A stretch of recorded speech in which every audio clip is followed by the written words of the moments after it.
할렐루야. 이 아침에 나오신 여러분들을 주님의 이름으로 환영하고 축복합니다. 오늘은 10월 네 번째 주일이자 성령 강림 후 20번째 주일입니다. 프랭크 만이라는 사람은 사람을 행복하게 하는 10가지 소리가 있다 그랬습니다. 먼저 멀리서 들려오는 기차 소리, 두 번째는 엄마가 갓난아기에게 말하는 소리, 세 번째는 맑은 날 가을 낙엽 밟는 소리, 그 다음엔 바닷가의 갈매기 울음소리, 그 다음에는 숲속에서 들리는 사냥개 짖는 소리, 그 다음에 저녁 노을에 내리는 산속 연못의 적막한 소리, 그 다음에 추운 겨울날 나무가 타는 소리, 그 다음에는 경기장에서 애국가를 부르는 소리, 그리고 비행기가 착륙할 때 바퀴가 활주로에 닿는 소리, 그리고 마지막엔 아침에 듣는 아내 소리 그랬습니다. 요즘처럼 이 서늘한 가을바람이 불면 단풍이 1시간에 830m씩 내려오고 하루 20km씩 내려와 세상을 더 아름답게 합니다. 물론 아름다운 단풍도 한 달이 지나면 끝나고 눈 내리고 추운 겨울이 옵니다. 그렇지만 실망할 필요가 없죠. 하나님께서는 가을은 가을대로, 겨울은 겨울대로 아름답게 만드셨기 때문입니다. 우리 인생도 그렇습니다. 어린 시절, 젊은 시절, 중년 시절만 좋은 게 아닙니다. 노년 시절도 하나님의 은총이 있습니다. 그래서 90세가 넘은 제임스 패커 교수는 말하기를, 아름다운 노년이란 책에서 노년은 경험과 지혜가 무르익은 때이다. 하나님 앞에 목적 없는 인생이 없기에 생이 다하는 순간까지 열정을 다해 살고 사명을 부여잡고 인생을 완주하자 그랬습니다. 이 아침에 나오신 여러분은 이 가을과 함께 풍성한 축복을 맞이하시는 하나님의 자녀들이 되시기를 주의 이름으로 축복합니다. 은혜가 풍성한 하나님은 찬송가, 우리 화답 찬송가 한번 부르겠습니다. 197장인데요 찬송가 1절 2절 부르고 간주하고 4절 부르겠습니다.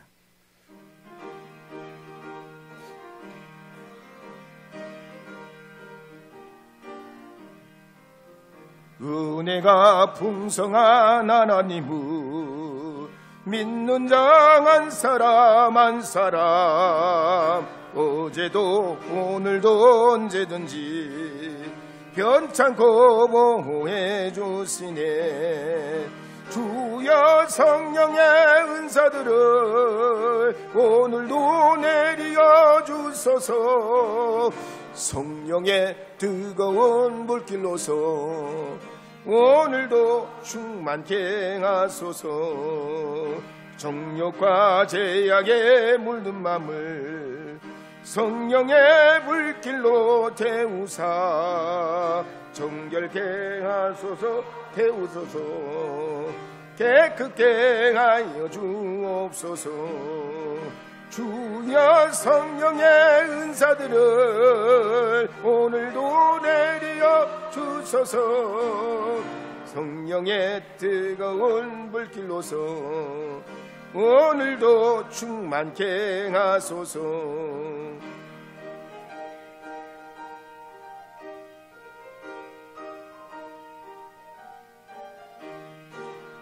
주님의 깊으신 은혜만을 세상에 널리 전하리니 하늘의 능력과 권세로서 오늘도 입혀 주옵소서. 주여 성령의 은사들을 오늘도 내려 주소서. 성령의 뜨거운 불길로서 오늘도 충만케 행하소서. 저는 오늘 아침 누가복음 18장 9절에서 14절 말씀을 중심으로 오직 하나님 은혜를 구하라, 오직 하나님 은혜를 구하라는 제목으로 주님의 말씀을 선포하려 합니다. 누가복음 18장 9절 10절 말씀을 함께 읽어보도록 하겠습니다. 함께 읽겠습니다. 또 자기를 의롭다고 믿고 다른 사람을 멸시하는 자들에게 이 비유로 말씀하시되, 두 사람이 기도하러 성전에 올라가니 하나는 바리새인이요 하나는 세리라. 방송실 모니터 혹시 볼륨이 조정되면 모니터를 조금 키워주세요. 우리 시대와 사회를 수직 구조로 보게 되면 정치, 문화, 사회, 경제, 교육, 예술에는 탑 그룹이 있습니다.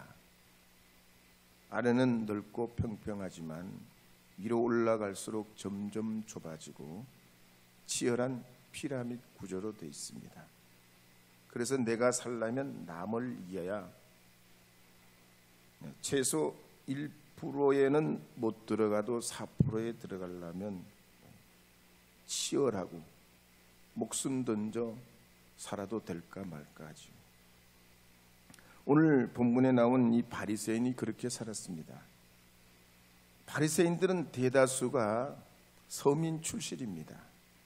하지만 그들의 꿈은 상류 사회예요. 그 꿈을 이룰 수 있는 통로 중에 하나가 유대교를 통해 올라가는 겁니다. 그래서 주전 1세기경 유대인 역사가인 요세푸스 보고에 따르면 당시 예루살렘 인구가 2만 5천 명 정도 되고 이스라엘 전체 인구가 50만 혹은 60만 정도 됐는데 그 중에 사제와 레위인들이 18,000명, 그리고 바리새인들이 6천여 명 정도 됐다 그랬습니다. 물론 100% 믿을 수 있는 자료가 아니라 해도 분명한 것은 예수님 시대 이 바리새인들은 이스라엘 사회 안에서 유대교를 매개로 해서 정치, 사회, 경제, 문화, 종교를 망라에 영향을 끼치고 그만큼 사람들에게 경건한 사람, 또 구별된 사람, 존경받는 사람으로 살고 싶었습니다. 그래서 회당에서는 율법도 해석하고 선생 노릇도 하고 하나님 사랑, 나라 사랑에 대해서도 설파했습니다. 그러나 성경에 보면 그들은 필요에 따라서 하나님의 말씀을 마음대로 뜯어고치고 이리 붙었다 저리 붙였다, 때로는 뭉개기까지 하면서 마치 하나님이 계시지 않는 것처럼 이율배반적인 삶을 살면서 진리를 항상 말해왔던 사람들입니다. 그러면 이 바리새인들은 그렇다 치고 세리들은 어떻게 살았을까요? 세리들도 먹고 살기 위해서 로마 제국의 수족이 되어 살았습니다. 세금을 앞장서서 거두고 혹시라도 거둔 세금이 모자랄까 봐 본래 세금보다 2~3배 이상 거두고 어떤 사람은 5배 이상 걷어서 로마 당국으로 보내고 나머지는 자기 주머니로 넣었습니다. 그러니까 유대인들이 볼 때 세상에 가장 지독한 사람, 재수 없는 사람, 하루 종일 만나지 말아야 될 사람, 세리로 여겼습니다. 근데 오늘 예수님께서 말씀하시는 이 말씀에 보면 이 두 사람이 성전에 올라가게 됐다 그럽니다. 그럼 왜 성전에 올라가게 됐을까요? 누가복음 18장 9절 10절 말씀에 보면 이렇게 기록합니다. 함께 9절 10절 말씀 한 번 더 읽어보겠습니다. 또 자기를 의롭다고 믿고 다른 사람을 멸시하는 자들에게 이 비유로 말씀하시되, 이 두 사람이 기도하러 성전에 올라가니 하나는 바리새인이요 하나는 세리라. 두 사람 다 올라가기는 뭐하러 올라가요? 기도하러 올라갑니다. 이 바리새인이든 세리든 그들의 매개는, 통로는, 출세길은 종교예요. 이걸 보면 나 교회 다닌다고 자부하는 오늘 우리가 들어야 할 하나님의 말씀 중에 하나지요. 신앙생활, 사회생활, 취미생활은 나름의 메리트가 있습니다. 한때 재미사업가 황석환 씨가 1999년도 4월에 나이가 벌써 꽤 들으셨을 때인데 개신교 신앙생활을 하다가 가톨릭으로 개종했습니다. 가족 중에는 아버지가 감리교 장로고 외가는 3대째 크리스천이고 어릴 때 매일 가정 예배를 보며 자랐는데 4가지 이유 때문에 개종했다고 그랬습니다. 첫째는 교회는 바른 신앙생활을 하지 않고 자기 구원만 생각하는 사람들이 많다. 두 번째는 교세 확장에 몰두하고 있다. 세 번째는 배타적인 교리를 사용하고 네 번째는 집안일을 제쳐놓고 교회 일에 열중하는 사람들을 신앙 좋은 사람이라 그런다. 그랬습니다. 이분이 어쨌든 개종해버렸어요.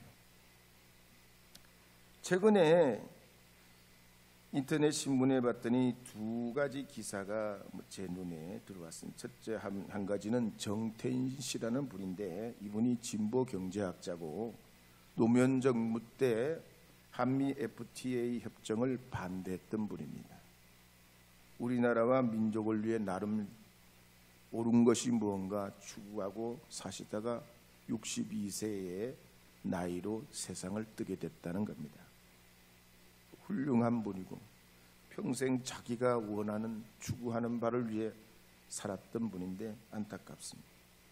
또 다른 하나는 영국의 트러스 총리가 44일 만에 사임을 냈다는 소식이었습니다. 총리가 된 후 나름대로 유럽 경제와 영국 정치에 보탬이 돼보려고 경제 정책을 추진하고 그랬지만 파운드화가 폭락되고 금융시장의 위기가 초래되면서 내각이 붕괴하고 그만 한 달 반 만에 사퇴하고 말았습니다.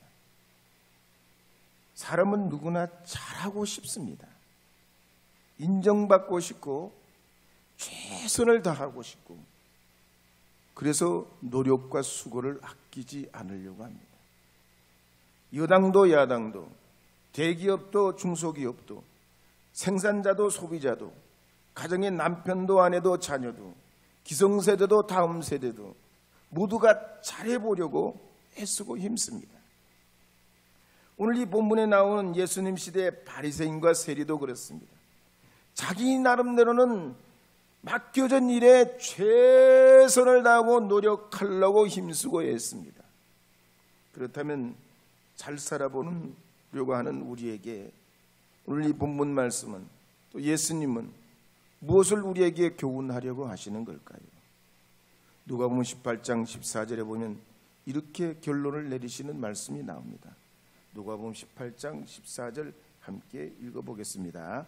내가 너희에게 이르노니 이에 저 바리새인이 아니고 이 사람이 의롭다 하심을 받고 그의 집으로 내려갔느니라. 무릇 자기를 높이는 자는 낮아지고 자기를 낮추는 자는 높아지리라 하시니라. 이 말씀에 보면 나도 잘 살아보려고 잘해보려고 바르게 해보려고 하는 노력도 중요하지만 우리 인생은 절대 의가 되시는 하나님으로부터 의롭다 하심을 받아야만 한다는 겁니다. 그러자면 하나님 앞에 스스로 겸손하게 자신을 낮추고 우월감을 버리고 다른 사람을 존중하며 하나님 사랑, 이웃 사랑을 해야 한다는 겁니다. 그런데 바리새인들은 그렇지 못했습니다. 전혀 회개하지도 아니하고 자기 의와 우월감을 가지고 남과 비교하며 보라는 듯이 성전에 올라가 서서 기도하기를 하나님이여, 다른 사람들은 토색하고 불의하고 간음하지만 저는 그런 더러운 세리와 같이 살지 않았습니다. 저는 일주일에 금식을 2번이나 하고요 11조를 온전히 드렸습니다. 내가 옳다, 내가 잘한다, 내가 바르다. 종교적 사회적 우월감을 가지고 거룩하신 하나님과 사람들을 설득하려 하고 이해시키려 했습니다.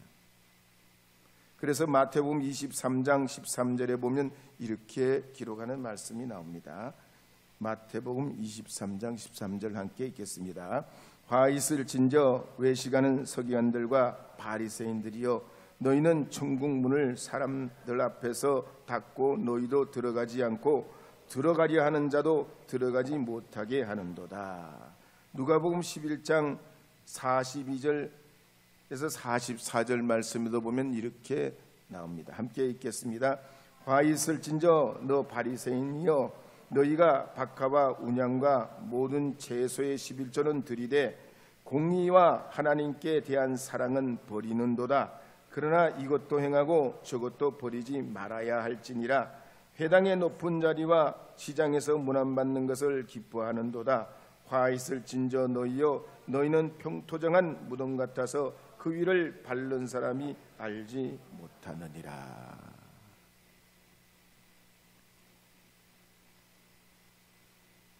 세리는 그런데 그렇지 않았다고 오늘 말씀합니다. 세리는 하나님 앞에 자기가 죄인임을 절감하고 성전에 가까이 가지도 못하고 하나님이 두려워 하늘을 제대로 쳐다보지도 못하면서 가슴을 치고 통회하고 자복했다 그랬습니다.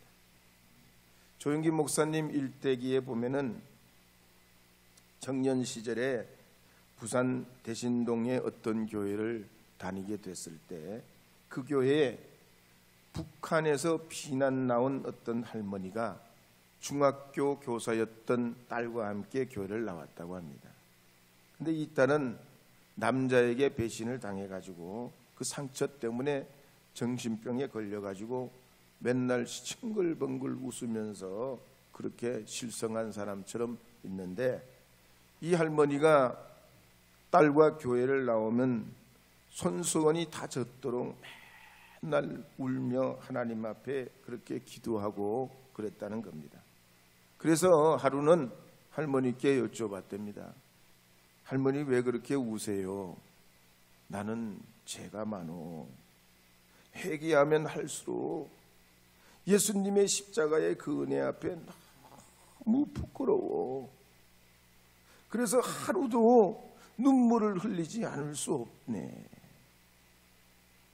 그때 이 조 목사님이 청년 시절이다. 아이 어린 마음에 무슨 죄를 그렇게 많이 졌길래 그렇게 그냥 모자라는 사람처럼 맨날 그냥 교회 나오면 수건이 적도록 손수건이 적도록 그렇게 우시냐고 그렇게 생각했답니다. 근데 세월이 지나고 돌아보니까 그때 자기가 얼마나 어리석은 바보였는지 신앙적으로는 참 너무나 무지했다는 걸 깨닫게 됩니다. 왜냐하면 죄라는 건 얼마나 많이 짓고 얼마나 큰 중한 어떤 죄를 지었냐 보다가 자기 자신이 얼마나 하나님 앞에 죄인인가를 깨닫는 은혜, 그 깨닫는 은혜가 그 사람에게 복이 된다는 사실입니다. 저 멕시코에 가면 온천과 냉천이 함께 솟아나는 마을이 있다고 합니다. 한쪽에는 뜨거운 물이 부글부글거리고 솟아오르고 그 옆에는 차가운 물이 막 솟구쳐 오르는데, 그 마을 사람들은 온천에 가서 빨래를 하고 삶아낸 다음에 냉천에 가서 헹군다는 거예요. 그러니까 이 모습을 본 관광객들이 너무 부러워가지고, 이야, 이 마을에 사는 사람들은 얼마나 좋을까. 에? 뜨거운 물에 가서 씻고 찬물에 가서 헹구고, 참, 이 마을은 너무나 진짜 좋은 마을이다 막 그랬더니 가이드가 하는 말이 아니라는 겁니다. 왜 아니냐고. 뜨거운 물도 나오고 찬물도 나오고 데피지 않아도 되고 언제든지 좀 쓸 수 있는데 왜 아니냐고. 이 마을 사람들은 그런다는 거예요. 더운 물도 나오고 찬물도 나오면 왜 비누가 안 나오냐고. 왜 퐁퐁은 안 나오냐고. 왜 세탁세제는 안 나오냐고 그런다는 거죠. 사람이 이같이 욕심이 끝이 없는 겁니다. 우리 인생도 하나님 은혜로 자신의 죄를 깨닫고 회개하며 하나님으로부터 옳다 하심을 인정받을 때에 감사가 나오고 근심, 걱정, 염려, 불평이 사라지게 되는 겁니다. 그렇다면 우리가 어떻게 하면 더 하나님의 은혜로 살아갈 수 있을까요? 하나님의 은혜로 살려면 주님께서 우리를 택하여 불러주신 주님 은혜 아래 열심을 가져야 됩니다. 이사야서 43장 1절에 보면 이렇게 하신 말씀이 있습니다. 함께 읽어보도록 하겠습니다. 야곱아, 너를 창조하신 여호와께서 지금 말씀하시느니라. 이스라엘아, 너를 지으신 이가 말씀하시느니라. 너는 두려워하지 말라. 내가 너를 구속하였고 내가 너를 지명하여 불렀나니 너는 내 것이라. 아멘. 베드로전서 2장 6절에도 보면 이렇게 하신 말씀이 있습니다. 함께 읽겠습니다. 성경에 기록되었으되 보라, 내가 택한 보배로운 모퉁이 돌을 시온에 두노니 그를 믿는 자는 부끄러움을 당하지 아니하리라. 베드로후서 1장 1절도 읽겠습니다. 예수 그리스도의 종이며 사도인 시몬 베드로는 우리 하나님과 구주 예수 그리스도의 의를 힘입어 동일하게 보배로운 믿음을 우리와 함께 받은 자에게 편지하노니. 그러니까 이 성경 말씀을 보면 보배로우신 우리 주님께서 교회의 모퉁이 돌이 되셔가지고 우리를 택하여 불러주셔서 주님의 핏값으로, 주님의 그 의로 우리를 그 동일한 예수님의 그 보배로운 그 믿음을 우리에게 허락해 주셔서 우리가 주님의 존귀한 존재가 됐다. 영국의 에드워드 8세가 재임했던 시절에 1972년 5월에 이 파리에서 이분이 세상을 떠나게 됩니다. 그때 이분이 늘 회고했던 이야기 중에 하나가 뭐냐면 소년 시절에 아버지가 자기를 굉장히 음악에 교육을 시켰는데 무슨 잘못을 하기만 하면은 꾸지람 마실 때 꼭 이 말을 빠뜨리지 않고 하셨다고 그래요. 아들아, 네가 누군지 항상 기억하거라. 왕족이라는 거예요. 왕족. 영국의 가장 명예로운 왕족이고 그 아들이고 네가 앞으로 왕이 될 왕손이라는 거예요. 그걸 항상 잊지 말고 살라는 거예요. 오늘 우리가 그렇습니다. 주님께서 우리를 택하여 핏값으로 믿음으로 의롭다 하시고 인쳐주시고 보배로운 믿음으로 살게 하여 주신 것입니다. 그래서 주 4세기경에 기독교 최고의 신학자였던 어거스틴은 말하기를 우리가 하나님의 뜻을 따라 살아갈 때 하나님의 자녀가 되지만 주님의 뜻을 따라 우리 의지대로 살아가면 마귀와 다를 바 없다 그랬습니다. 사랑하는 여러분, 오늘 이 아침에 나오신 여러분들은 주님의 은혜 가운데 믿음으로 은혜로 주신 하나님의 그 의로운 은혜를 따라 풍성한 하나님의 사람으로 사는 주님의 백성 자녀들이 되기를 주의 이름으로 축복합니다. 은혜 한번 불러보겠습니다. 은혜. 내가 누려왔던 모든 것들.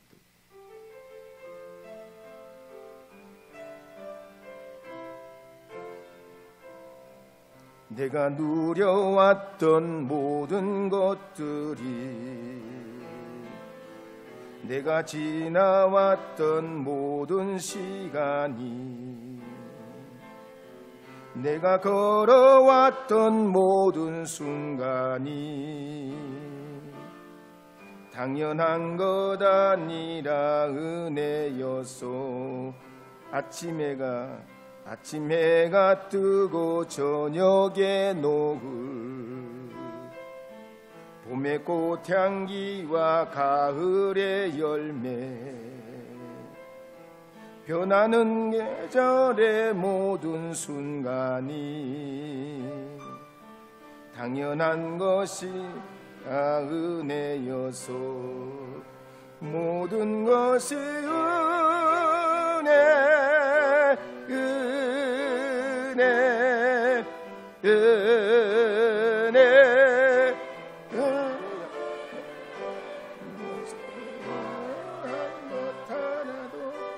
없었던 것을 모든 것이 은혜여 모든 것이 은혜여서 모든 것이 모든 것의 은혜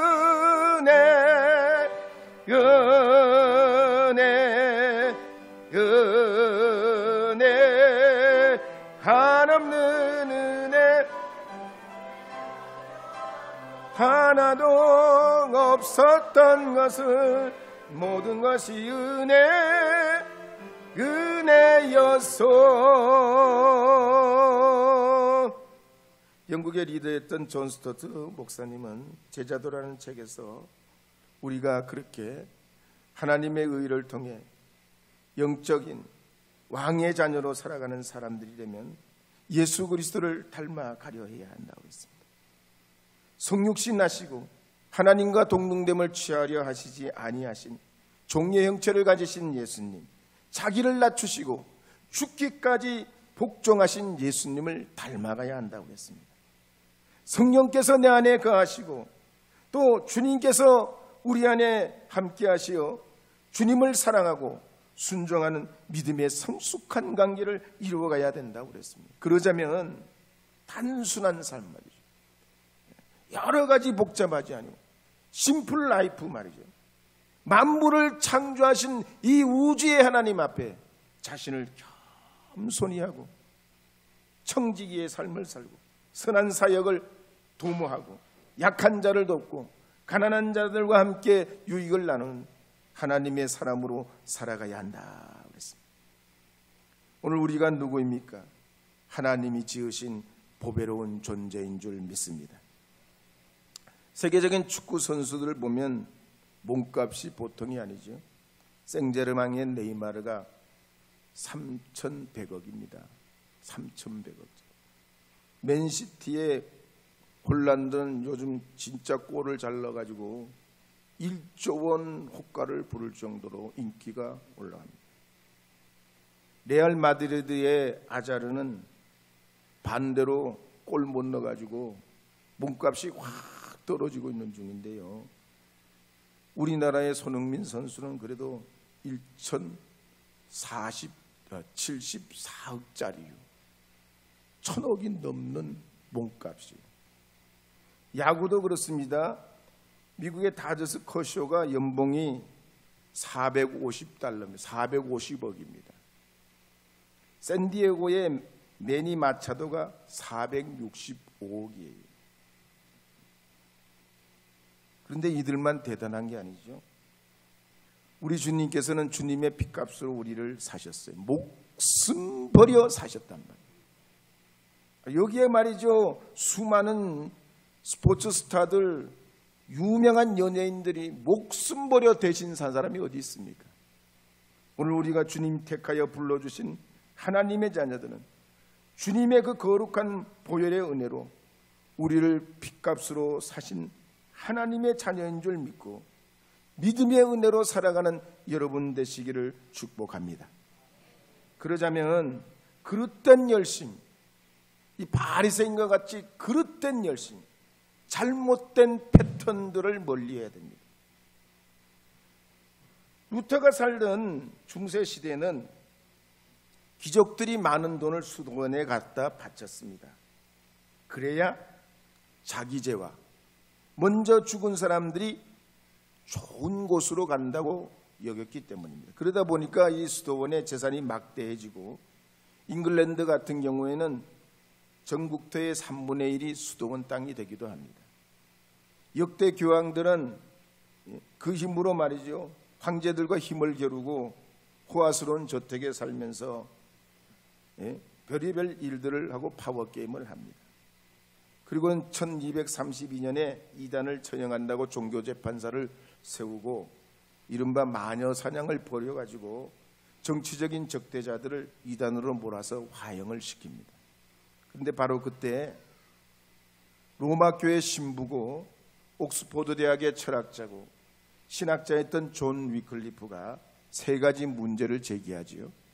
첫째는 교황이 권력을 너무 남용한다. 두 번째는 성찬을 할 때 그 성찬에 임재하시는 그리스도의 은혜는 분명하지만 그게 실제로 예수님의 몸과 피, 상징적이고 임재하는 건 분명하지만 그게 진짜 살과 피는 아니지 않냐. 세 번째로 모든 사람들은 성경을 스스로 보고 읽을 권리가 있는데 보통 사람들이 읽을 수 있도록 보통 사람들이 쓰는 영어로 이 성경을 번역해야 된다. 그래가지고 라틴어로 된 성경을 영어로 번역하면서 이 존 위클리프가 이단으로 정죄받아서 화형에 처해지게 됩니다. 그런데 여기서 끝나지 않죠. 존 위클리프의 제자인 체코의 얀 후스도, 또 그 다음에 독일의 마르틴 루터도, 프랑스의 칼빈도, 스위스의 츠빙글리도, 영국의 웨슬리도 계속해서 하나님의 사람들이 이제 주님의 그 거룩한 복음이 복음되도록 하는 주님의 사역자들이, 사명자들이 시대마다 때마다 나와서 오늘날 이 거룩한 교회, 하나님이 축복하시는 위대한 교회를 이루어가고 있습니다.